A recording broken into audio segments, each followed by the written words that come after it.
How you doing, guys? Dr. Thompson here. Happy Wednesday afternoon. We're enjoying some beautiful weather here in Yorkville, Illinois. I'll wait just a couple of seconds for people to jump on. And if you're jumping on right now, say hello. Let me know where you're listening from. And if you're watching the replay, just go ahead and type in where you're listening from and type in replay so that I know you're going back and watching it. Today, we're going to talk about a really important topic because October is Breast Cancer Awareness Month.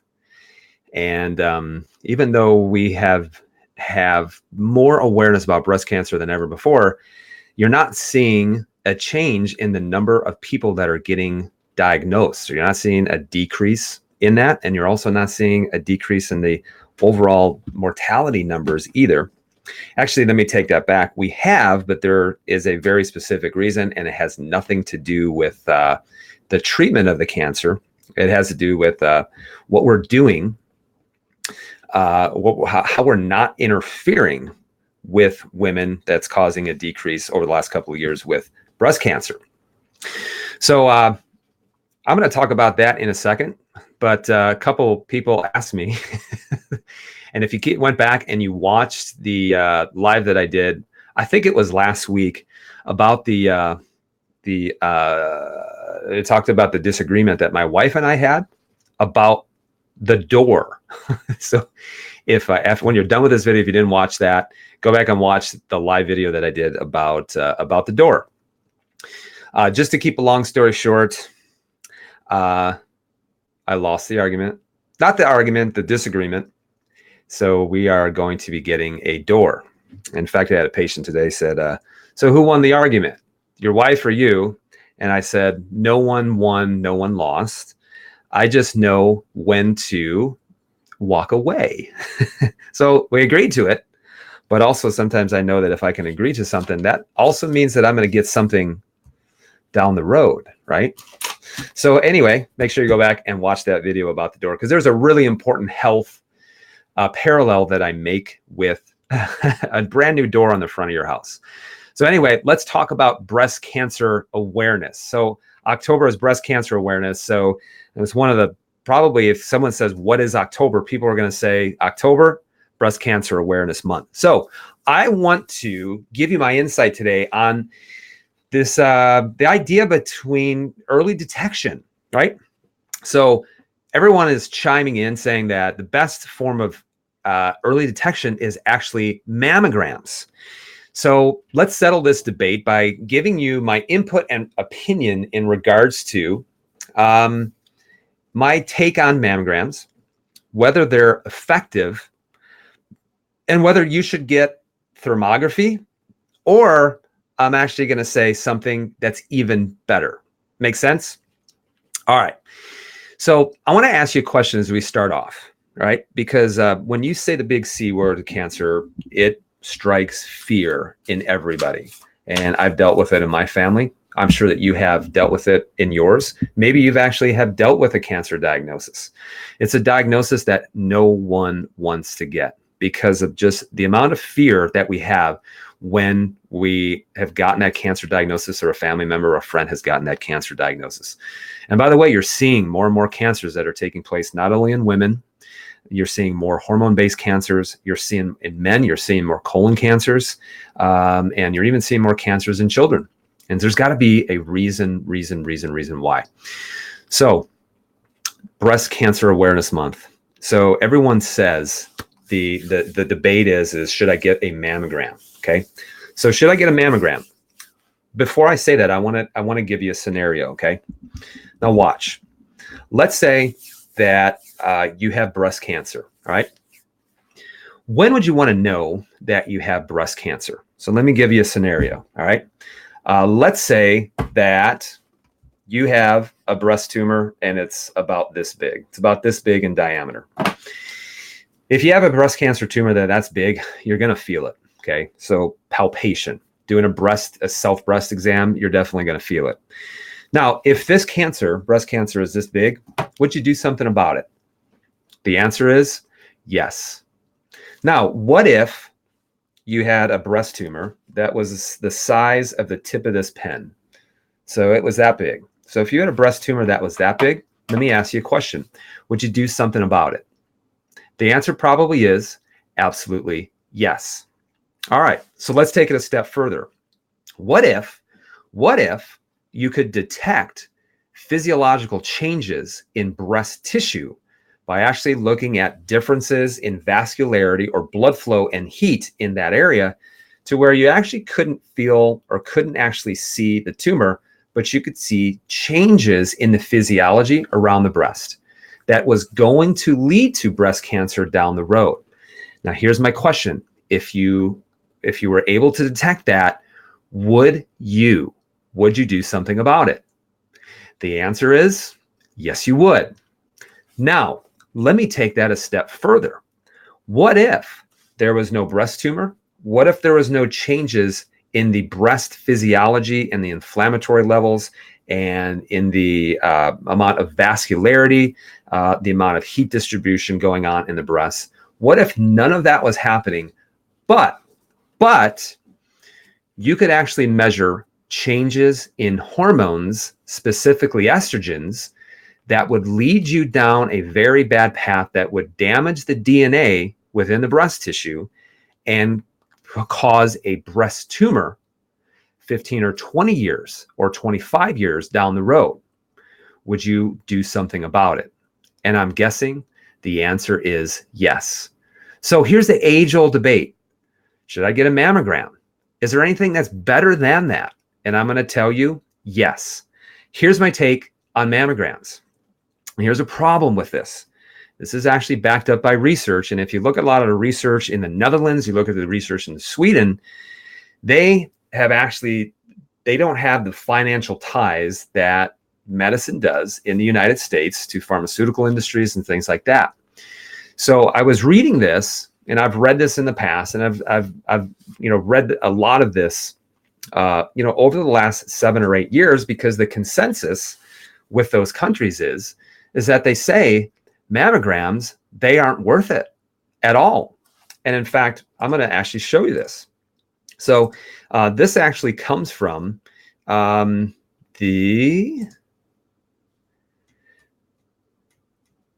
Sweden. Okay, so this is actually Sweden, who's actually gone back and has looked at some of the data that says, is this actually effective in diagnosing breast cancer? And ideally, really, the reason why you get a mammogram is to be able to detect cancer to save your life. So one of the things that they found, Sweden actually found, is that they did a study. It was 90,000 women, okay, 90,000 women.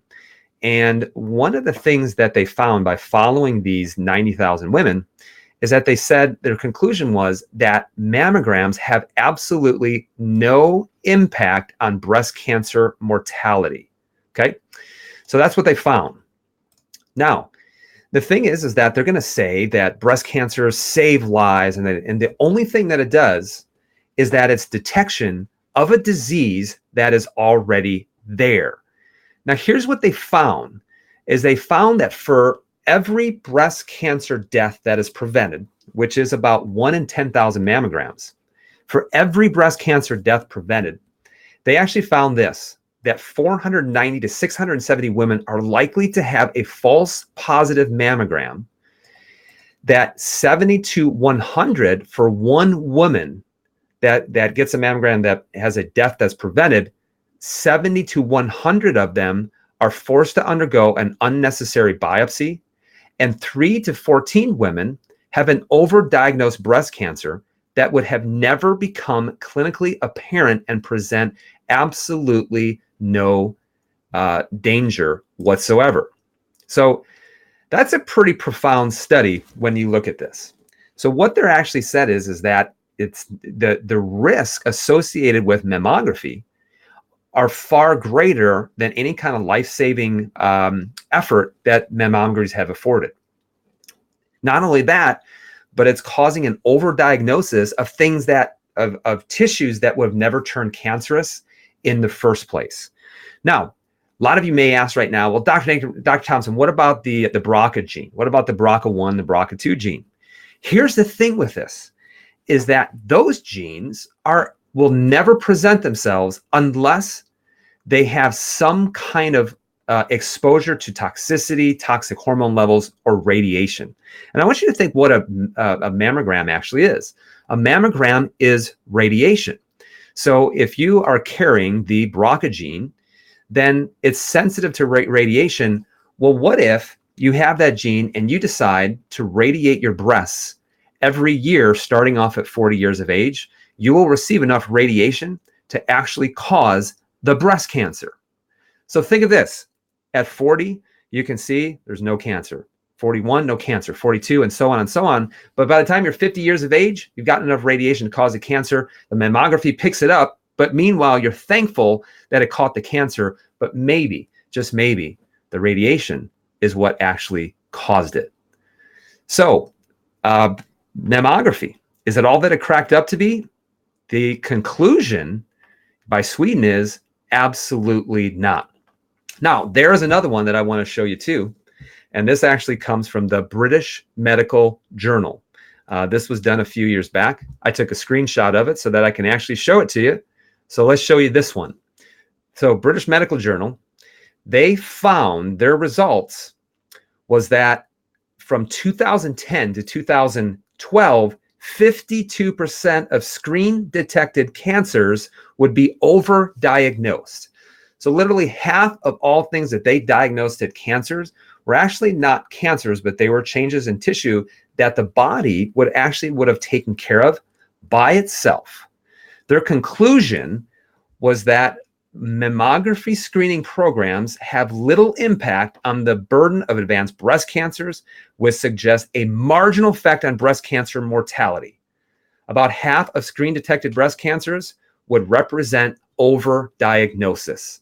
So could it be that actually everyone's saying you need to get a mammogram? Could it be that we're overdiagnosing breast cancers?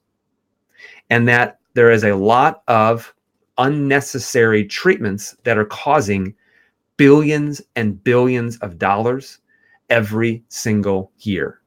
So mammographies, what's my opinion?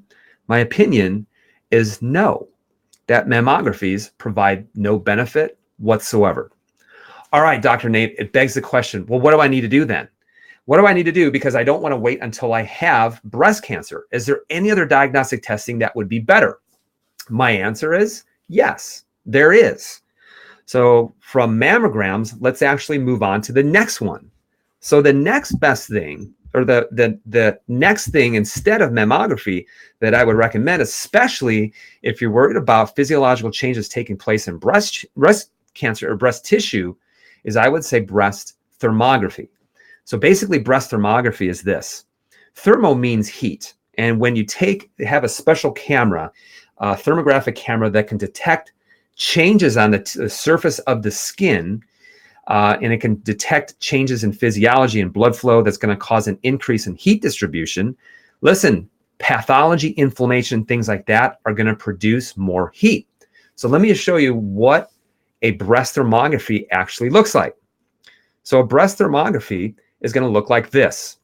So what you see is you'll see the changes in physiology. So this would start to see some of the physiological changes taking place with something that could potentially be breast cancer. So you see it here, and then you can see it actually as it grows and gets worse. So basically what they do is they take a picture of the breasts and they look for any abnormal changes in physiology, because the more blues and greens, things like that, the less changes physiologically are taking place inside of that breast tissue. So is breast thermography better? In my opinion, yes, it is, because it's going to detect changes in breast tissue before they can even turn cancerous. And in fact, one of the things that they do a lot of times with thermography is that they'll actually take a baseline picture, and so that they can take another picture in 3 to 4 months and see if there's any kind of changes taking place. Now, here's why this can also be better. Number one, there's no ionizing radiation, which means you're not shooting tons of X-ray directly into the breast tissue that can cause damage to DNA. So thermography is not invasive at all. So it's just actually taking a picture with a special camera in order to look at physiological tissues. But you remember this? You remember I said, hey, if you got a tumor this size, would you want to know? You said yes. If you had a tumor that was this size, would you want to know? And you said yes.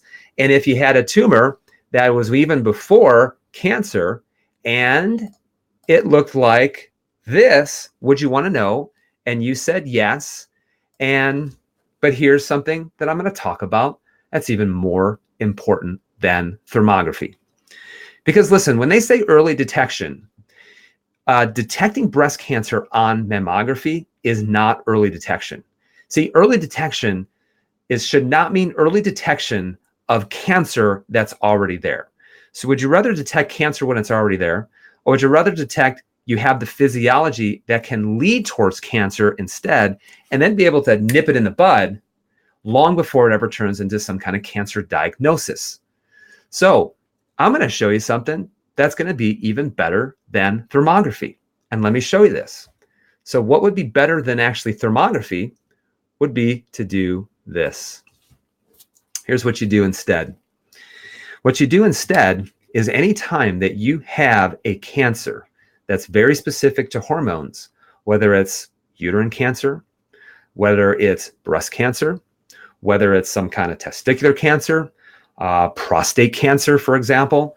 Again, these are all going to be very hormone sensitive type cancers. The idea is that if you have very toxic levels of hormones, that is what causes the changes in the damage to the DNA inside of your body that leads to cancer. Now watch. I want to show you this right here. When you're looking at this, this is called a Dutch test. All right.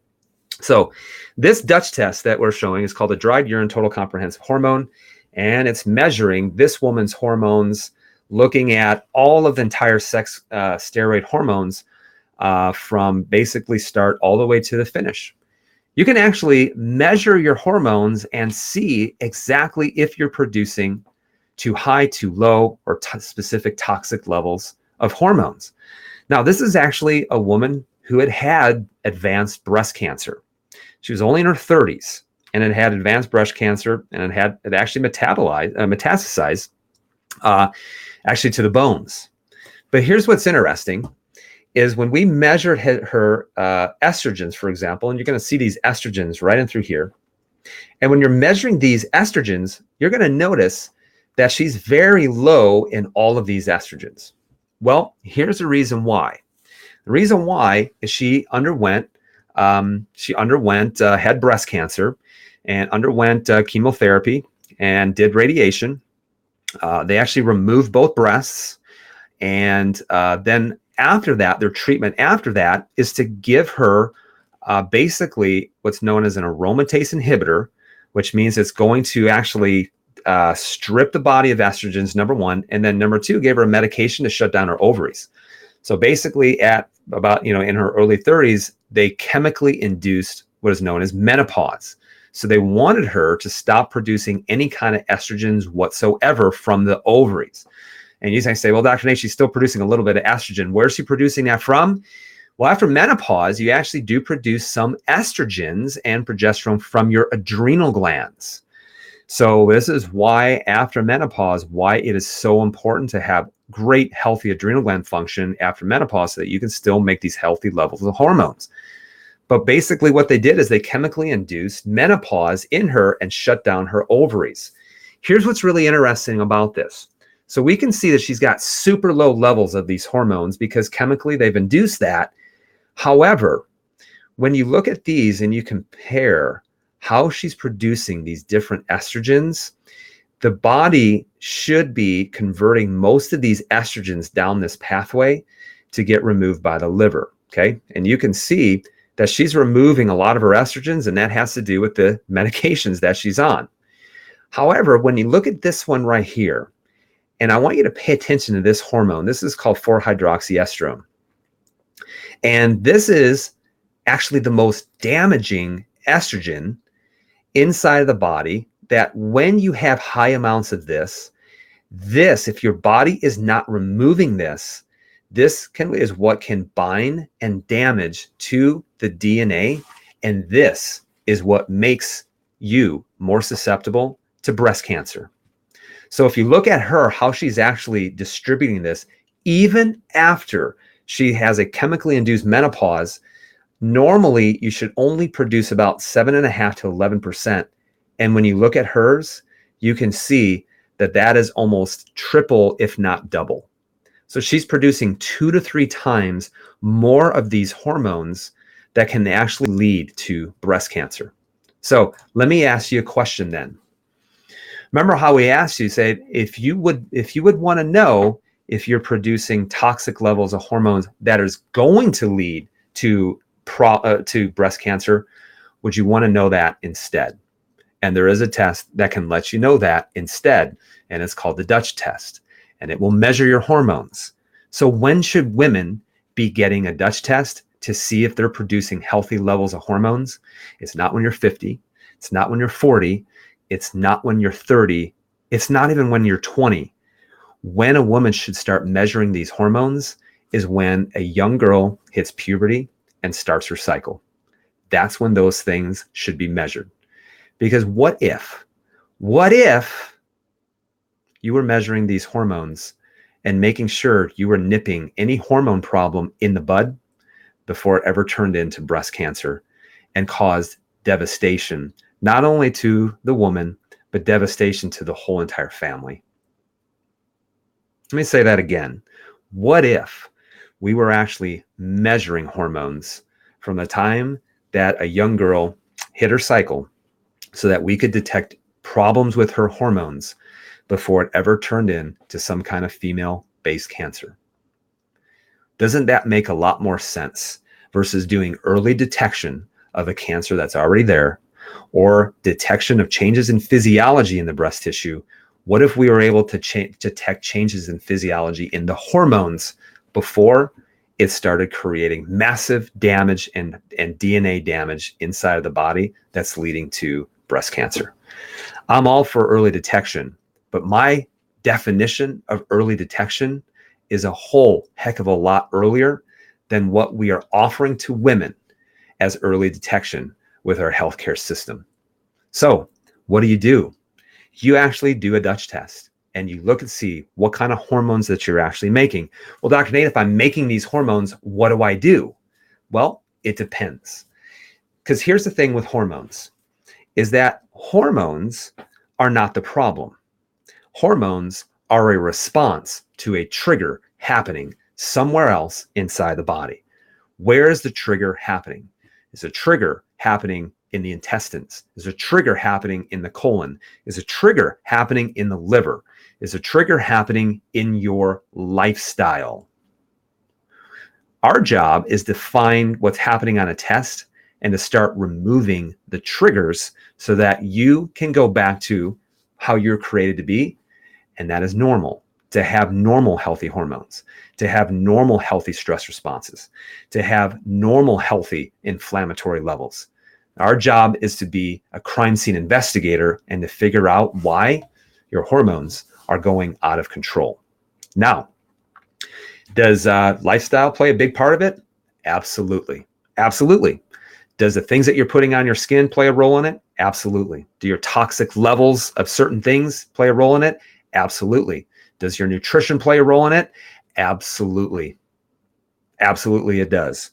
And in fact, coming up this Saturday at our office, we're doing a talk, really, because hormones are a response to an inflammatory trigger inside of the body. And one thing that you have the power to do is you have the power to change it yourself with what you're eating. That's why this Saturday, coming up from 10 o'clock to 11:30, we're doing a talk, and it's called Unlocking the Nutrition Code. And the reason why is that people have nutrition completely upside down. People are asking the wrong questions about nutrition.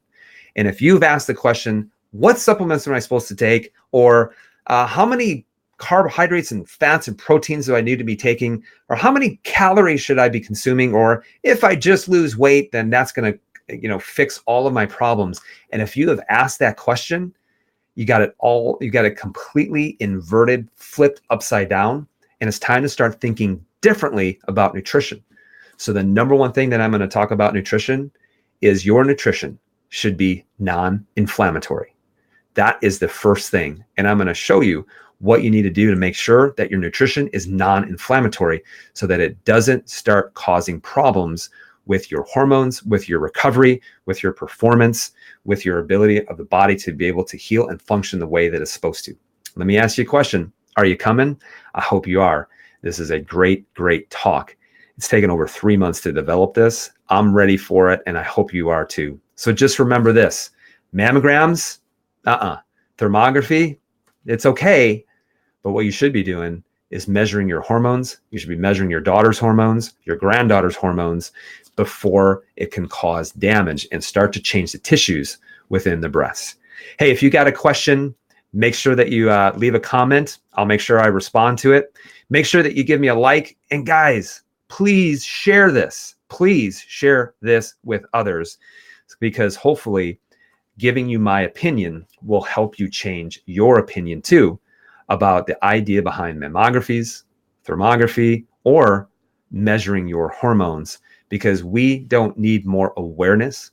We need to start talking about answers and not watching more and more women have more awareness. We're well aware that there's a problem. Now we need to start talking about solutions, and we need to start talking about answers. So guys, I hope you guys have a great, great Wednesday. Leave a comment, give me a like, please share this with other women. This would help them tremendously. So we'll see you guys soon, and we'll see you guys at the talk on Saturday, 10 o'clock to 11:30 about unlocking the nutrition code. We'll see you guys later.